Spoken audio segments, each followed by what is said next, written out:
গোলাম মাওলা রানী, পটুয়াখালী ৩। সুবহানাল্লাহ, আলহামদুলিল্লাহ, লা ইলাহা ইল্লাল্লাহ, আল্লাহু আকবার, আল্লাহু আকবার, লিল্লাহিল হামদ।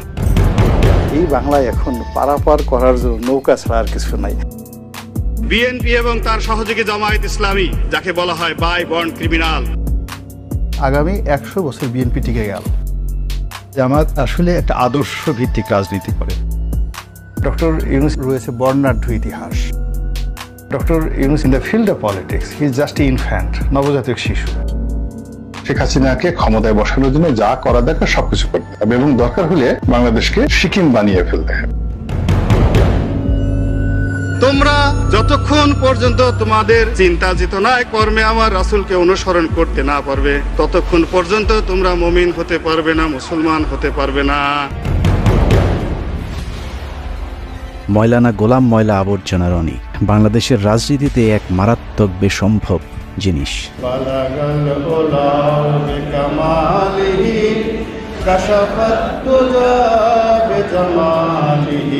1967 সালে পয়দা হওয়া 57 পেরিয়ে 58-তে পা দিতে চলা এই স্বঘোষিত রাজনীতিবিদ এখন পর্যন্ত সিদ্ধান্ত নিতে পারেনি সে আসলে কোন দলের রাজনৈতিক মতাদর্শে বিশ্বাসী। আমি মনে করি মির্জা ফখরুল থেকে শুরু করে সবারই উচিত জয় বাংলা বলা। আওয়ামী লীগ এত অভাবগ্রস্ত, একটা লোকও নৌকার মাঝি হতে চায়। সংসদে কোনো রাজনীতি নেই। আমার সাথে অনেক বড় বড় মানুষ রয়েছেন যাদের হয়তো পদ পদবি নেই। বিজয় বলতে কি সিংহাসনে বসা?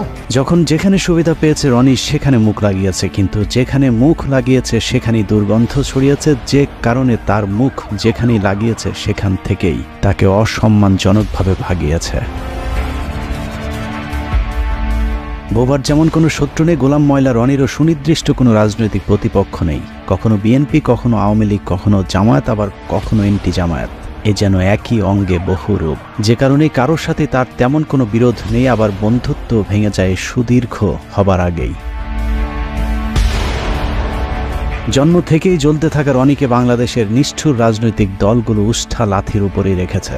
যখন যার প্রয়োজন হয়েছে গরিবের সুন্দরী বউয়ের মতো কাছে ডেকেছে, আবার পরক্ষণেই বিছানা থেকে পাছায় লাথি দিয়ে খাটের নিচে ফেলেছে। বাংলাদেশ আওয়ামী লীগ থেকে বেদনা, অপমানবোধ, লাঞ্ছনা এবং গঞ্জনা, কোনো একটা মানুষের পক্ষে বিএনপিতে যাওয়া এটা সাধারণ কোনো ঘটনা নয়। নেতা শব্দটি আমার জন্য প্রযোজ্য। যোগ্যতা কি বিএনপি আপনাকে দিল না? এটা একটা ভিন্ন একটা প্রসঙ্গ।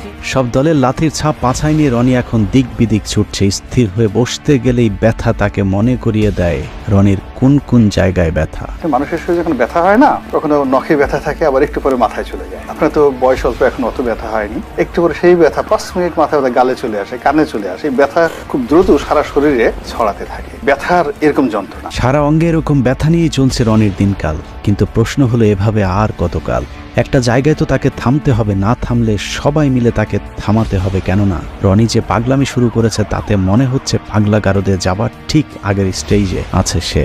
আমার এই সকালে পেট খারাপ থাকে, বিকালবেলা মাথা খারাপ থাকে, রাতে ঘুম হয় না। আমি চিন্তা করলাম করিটা কি? পাগলামি আর একটু বাড়লেই পাবনায় আরেকটি বেড খালি করতে হবে তার জন্যে। কিন্তু আমরা রনির মতো একজন রাজনৈতিক জোকারকে হারাতে চাই না, যে কারণেই তাকে সংশোধন করতে আজকের এই প্রতিবেদন। সহিংস আন্দোলনের নামে অবশ্যই পুলিশের অধিকার আছে তাদেরকে গুলি করে মেরে ফেলা, অবশ্যই আছে। 5 আগস্টের দুদিন আগে চ্যানেলে টক শো শেষ হবার পর উপস্থাপিকার সাথে মানিকের যে অনাকাঙ্ক্ষিত ভিডিওটি ছড়িয়ে পড়েছিল, সেটারও নাটের গুরু ছিল গোলাম ময়লা রনি। টক শো শেষে অত্যন্ত অশ্লীল ভঙ্গিতে রনি মানিককে বলেন উপস্থাপিকাকে একটু আদর করে দিতে। ভাই আপনি অনেক রাগ হয়েছেন, আদর করে দেন।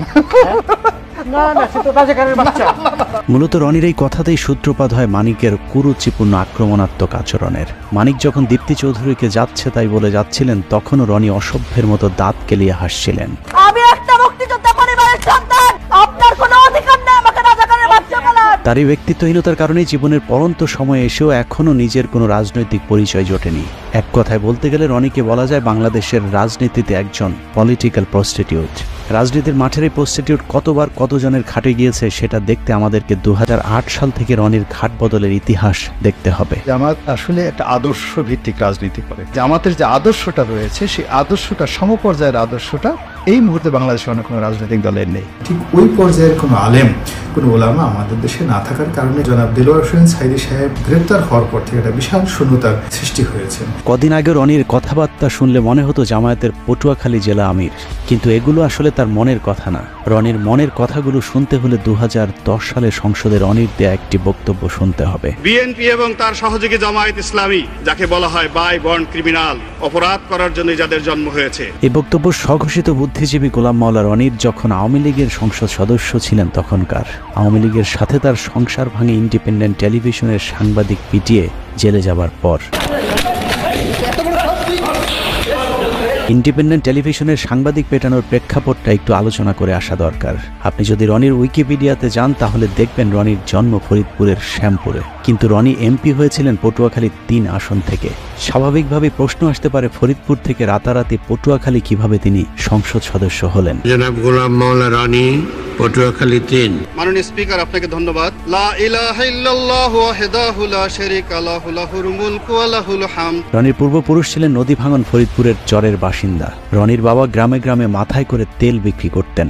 আর্থিকভাবে অসচ্ছল হলেও মোটামুটি খেয়ে পড়ে বেঁচেছিলেন, কিন্তু হঠাৎ করে নদী ভাঙনে তার প্রত্যেক ভিটার নদী গর্ভে বিলীন হয়ে গেলে নিঃস্ব হয়ে গোলাম মাওলার পরিবার চলে যায় ফরিদপুর থেকে পটুয়াখালীতে। একসময়ের সম্বল শুধু কম্বলওয়ালা গোলাম মাওলা রনি 111-এ শেখ হাসিনা জেলে থাকার সময়টাতে হাসিনাকে তেল দিয়ে কলাম লেখার পুরস্কার হিসেবে 2008 সালে নির্বাচনে আওয়ামী লীগের মনোনয়ন পান। এরপর সংসদ সদস্য নির্বাচিত হবার পর আর ফিরে তাকাতে হয়নি রনিকে। একে একে শিপিং বিজনেস, টেক্সটাইল বিজনেস থেকে শুরু করে এক্সপোর্ট ইম্পোর্ট সহ নানা ধরনের ব্যবসার মালিক হয়ে যান গোলাম মাওলা রনি। ব্যবসা যে করেছি, টাকা পয়সা হয়েছে, আরো টাকা হতে হবে, সালমান এফ রহমানের মতো ধনী হতে হবে। গামছার তেল বিক্রেতার ছেলের আলাদ্দিনের চেরাগ দেখে অনেকেই তার কাছে জিনের সাহায্য চাইতে গিয়েছিলেন, কিন্তু চেরাগের সেই জিন গামছাওয়ালার ছেলে রনিকে ধনী করলেও অন্যদেরকে করেছে পথের ফকির। রনির সাথে যারাই যৌথভাবে ব্যবসা করতে গিয়েছেন সকলকেই খাল কেটে আনা কুমিরের মতো পেটে ঢুকতে হয়েছে। রনির একটা পারিবারিক বৈশিষ্ট্য আছে, যেখানে খান সেখানেই হাগেন। হেগে মতে পুরো পটুয়াখালী দুর্গন্ধ করে ফেলেছেন।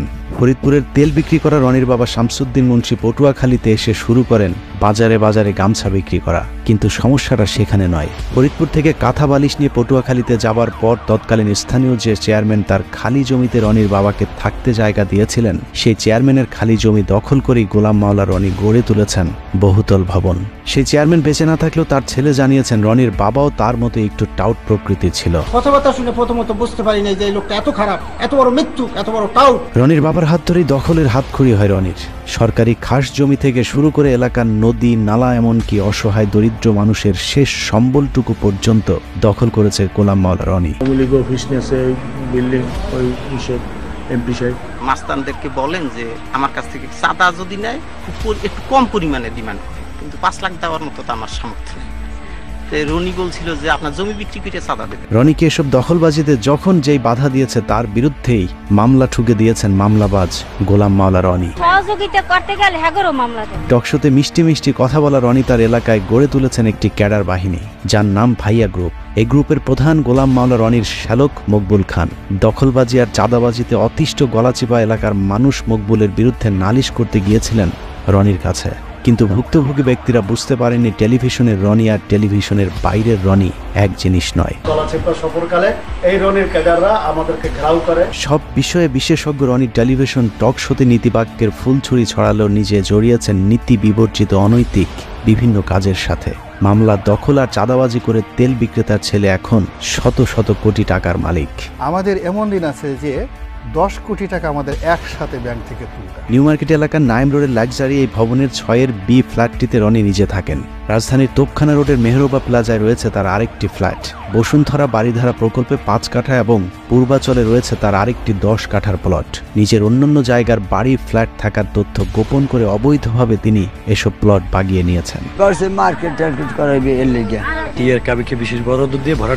হঠাৎ করে গোলাম মাওলা রনি কিভাবে আঙুল ফুলে কলা গাছ হয়ে গেলেন সেই খবর সংগ্রহ করতে গেলে ইন্ডিপেন্ডেন্ট টেলিভিশনের সাংবাদিকের উপর চড়াও হন রনি।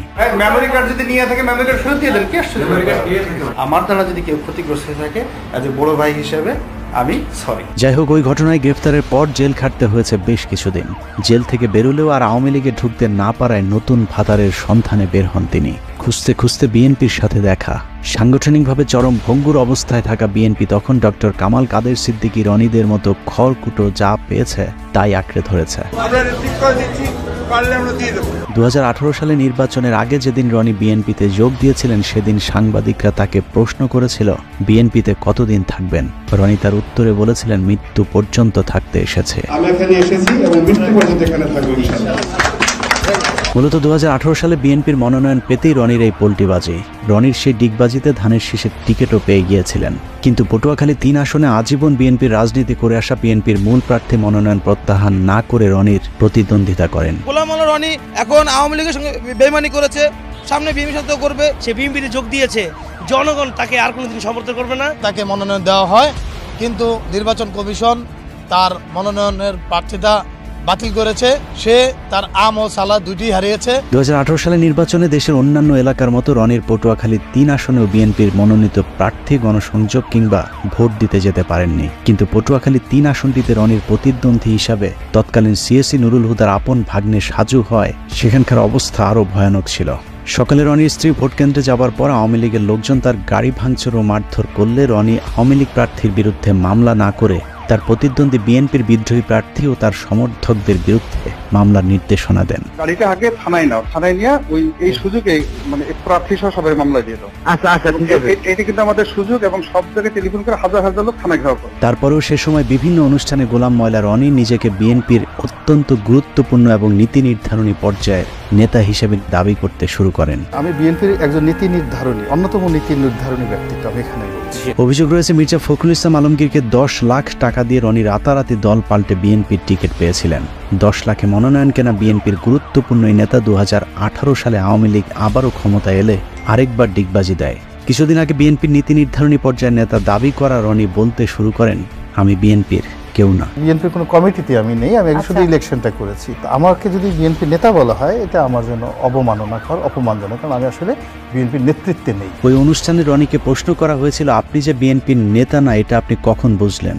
উত্তরে রনি যা বলেছেন তা অনেকটা সিদ্দিকের ভুল হয়েছে আমাকে ক্ষমা করে দেওয়ার মতো। রনি ভাই, এই কথাটা আপনি আগে এতদিন বলেননি কেন? প্রথমত এই জিনিসটা আগে আমার মাথায় আসেনি। 2018 থেকে 2024 রনির জীবন কেটেছে কুলহারা কলঙ্কিনীর মতো। জলে ভাসা পদ্মের মতো 5টি বছর কাটানোর পর 2024 সালে আওয়ামী লীগ যখন আবারও ক্ষমতায় আসে তখন গোলাম মাওলা রনি বুঝতে পেরেছিলেন আওয়ামী লীগ ছাড়ার কোনো উপায় নেই, যে কারণে 2024 সালে নির্বাচনের পর আবারও আওয়ামী লীগের খাটে যাবার চেষ্টা করতে থাকেন। আওয়ামী লীগকে তো সবসময় মিস করি, মৃত্যু পর্যন্ত মিস করি। আর আমি যদি বিএনপির মন্ত্রীও থাকি এবং আওয়ামী লীগের যদি প্রয়োজন মনে করে তখন সেই মন্ত্রিত্ব ছেড়ে দিয়ে হলো আওয়ামী লীগের হাল। আওয়ামী লীগে আবারও পথ ফিরে পেতে বিএনপিকে নিয়ে নানা ধরনের ঠাট্টা বিদ্রুপমূলক কথাবার্তা শুরু করেন গোলাম ময়লা রনি। বিএনপি এখন সরাসরি মাঠে রাজনীতি না করে তারা দোয়াদরুতে মগ্ন হয়ে গেছে, ঝাড় ফুঁক তাবিজ কওয়াজে ব্যস্ত। কেউ কেউ বলে যারা জাদুটু নাও জানে, বানও মারতে জানে। বিএনপির যে গণতান্ত্রিক ভাবে তাদের যে অবস্থানটা ছিল সেটাকে তারা তাড়িয়ে সামনের যে জায়গাটিতে মিস্টার জো বাইডেনকে বসিয়ে দিয়েছে, মিস্টার পিটার ডি হাসকে বসিয়ে দিয়েছে। বিএনপিকে নিয়ে হাসি ঠাট্টা করে অবশ্য কোনো লাভ হয়নি, কারণ পুরাতন স্বামী আওয়ামী লীগের সাথে আবারও ঘর বাঁধার আগেই স্বামী পলাতক অবস্থা যখন এই রনি আবারও শুরু করে নতুন স্বামীর সন্ধান। আওয়ামী লীগ বিএনপির সব হারিয়ে ডক্টর মোহাম্মদ ইউনূসের তত্ত্বাবধায়ক সরকারের একটি উপদেষ্টার পদ পাবার স্বপ্ন দেখে গোলাম ময়লা রনি, যে কারণে মোহাম্মদ ইউনূসের নেতৃত্বে সরকার গঠন হবার পর এই সরকারের মেয়াদ নিয়ে রাজনৈতিক দলগুলোকে তাড়াহুড়া না করবার আহ্বান জানান। এই গণঅভ্যুত্থানের মাধ্যমে যে 17 জন ব্যক্তি এই মুহূর্তে দায়িত্বে অবতীর্ণ হলেন তারা চমৎকার করে কথা বলেন এবং তাদের সবারই রয়েছে বর্ণাঢ্য ইতিহাস। তাদের সফলতা কামনা করা ছাড়া আমাদের এই জাতির দ্বিতীয় কোনো অপশন নেই। একটা নির্দিষ্ট সময় পর্যন্ত আমাদেরকে অপেক্ষা করতে হবে এবং ধৈর্য ধারণ করতে হবে যার যার অবস্থান থেকে। ইউনূস সরকারের পক্ষে তেলবাজি করেও কোনো লাভ হয়নি। প্রথম, দ্বিতীয়, তৃতীয় ধাপেও মোহাম্মদ ইউনূসের পাশে একটি চেয়ার না জোটায় রীতিমতো পাগলামি শুরু হয় গোলাম মাওলা রনির। ডক্টর ইউনূস চেষ্টা করলেও খুব বেশি আগাতে পারবেন না। নোবেল পুরস্কার পেয়েছে, তুমি তো শ্রমিকের টাকা মেরে দিলা, তাকে ডাইরেক্ট ক্রস ফায়ারে দেওয়া উচিত। রনির হঠাৎ করে সারা অঙ্গে ব্যথা শুরু হবার কারণ কি সেটা বুঝতে হলে জামায়াতের এক নেতার সাথে তার একটি ফোন রেকর্ড শুনে আসতে হবে, যেখানে তিনি পরিষ্কারভাবে বলেছেন শেখ হাসিনা পালিয়ে যাবার পর ক্যান্টনমেন্টকে সব দলকে ডাকলেও গোলাম মাওলা রনিকে না ডাকাতেই তিনি ক্ষিপ্ত হয়েছেন। সবাই তো ইউনূস সাহেবকে তেল মারতেছে, আওয়ামী লীগের গালি দেওয়া তো খুব সহজ একটা বিষয়।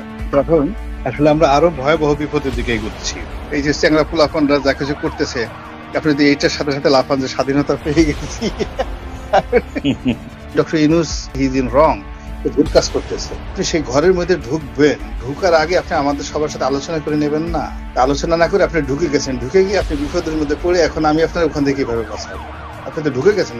রনি ছাড়া সব দল ক্যান্টনমেন্টে মিটিং করাতে সব দলকেই তিনি বদদোয়া দিয়েছেন। পীরে গোলাম ময়লা জামায়াতের ওই নেতার সাথে ভবিষ্যৎবাণী করেছেন, যারা যারা সেদিন ক্যান্টনমেন্টে গিয়েছিল সবাইকেই নাকি ভারতের রোশানলে পড়তে হবে। যারা গেছে তারা সবাই দুর্ভোগ পোহাবে।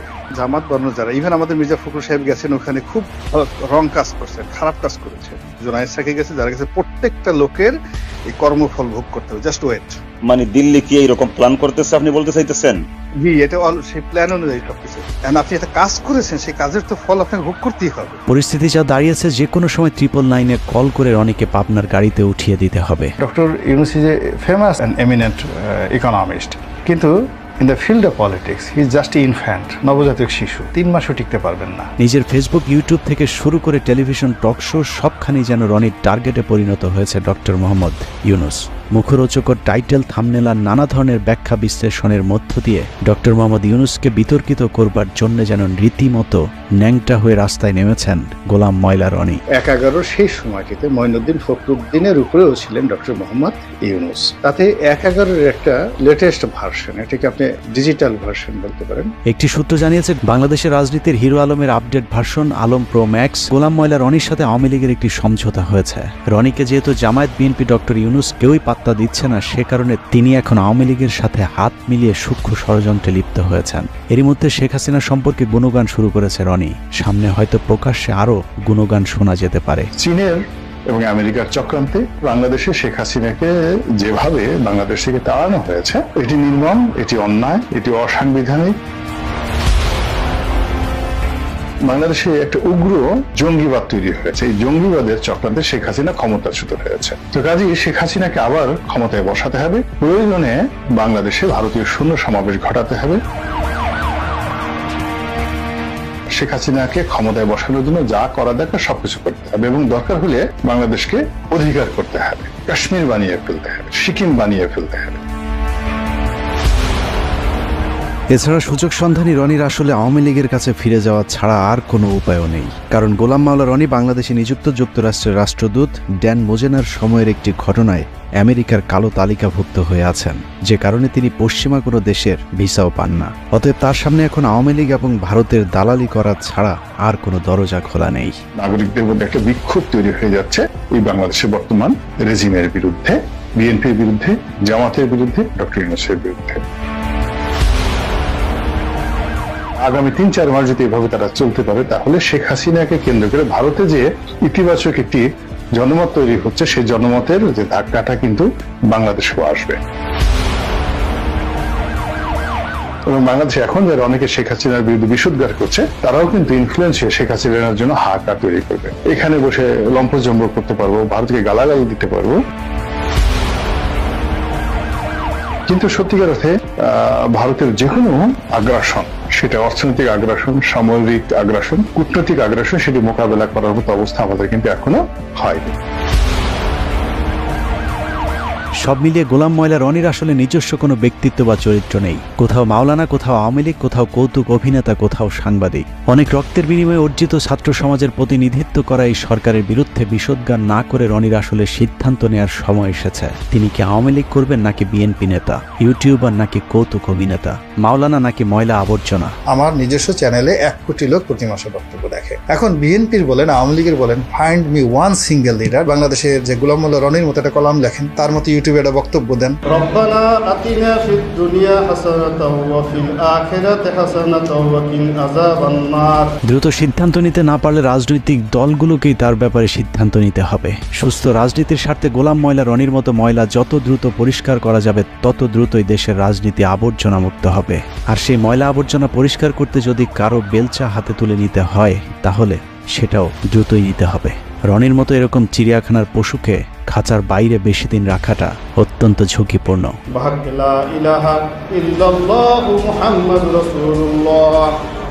আল্লাহ হাফেজ।